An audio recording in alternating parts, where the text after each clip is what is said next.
Russia's ruble is the strongest currency in the world at this time. The Russian ruble is the best performing currency in the world at this time. 2 months after the ruble's value fell to lower than U.S.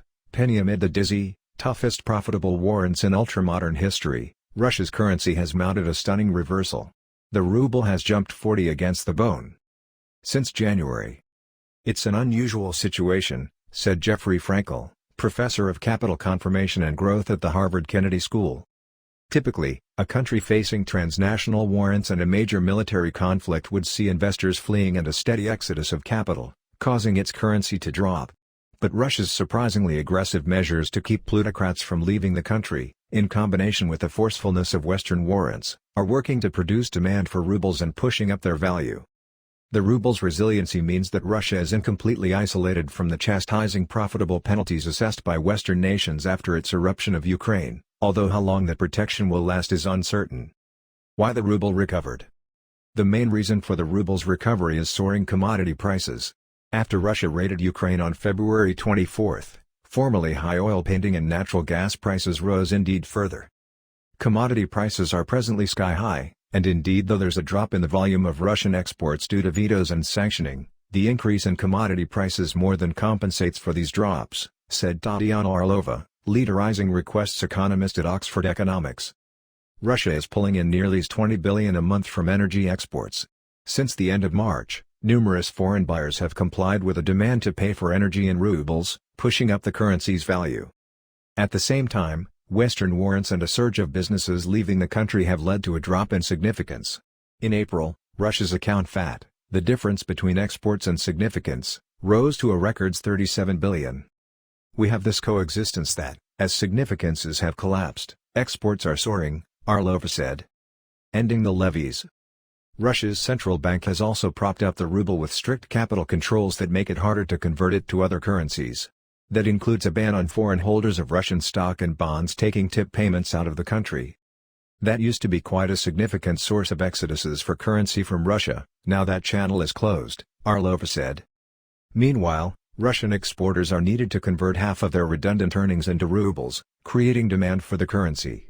The conversion demand was 80 until this week when it dropped to 50. On top of that, Orlova noted, it's extremely delicate for foreign companies to vend their Russian investments, another handicap to capital flight.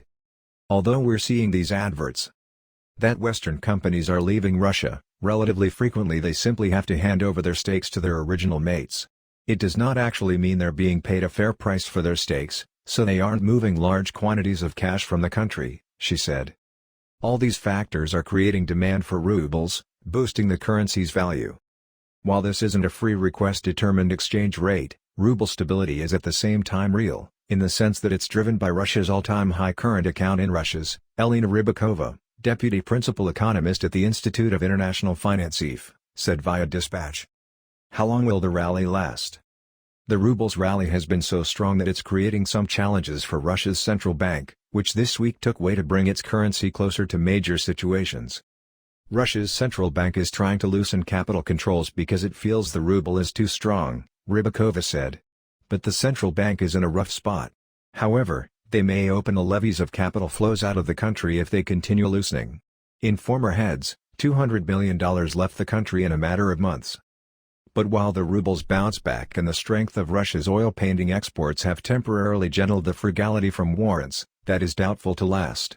European nations have pledged to cut their significance of Russian gas by 2/3 this time, for illustration, a potentially crippling blow given Russia's dependence on energy exports. One sign that Russian frugality remains under severe pressure is that affectation in Russia is further than double the rate into U.S. that is creating pressure for Russians to move their plutocrat out of the country, said Frankel at the Harvard Kennedy School. The temptation to get means out of Russia, for Russian citizens to find a way around the controls, will grow, especially with the affectation rate now as high as it has shot up, he said. Another concern for Russia is that the arrestment of significance could lead to artificial dearths, while a drop in foreign investment is anticipated to drag down the country's profitable growth for times, the Institute of International Finance prognosticated. The IF expects Russia's frugality to shrink 15 this time, wiping out further than a decade of profitable development. Export controls, the brain drain of gifts out of the country, A European shift down from Russian energy dependence, and an exceptionally unfriendly business climate will all weigh on Russia's growth in the times to come, Rybakova said.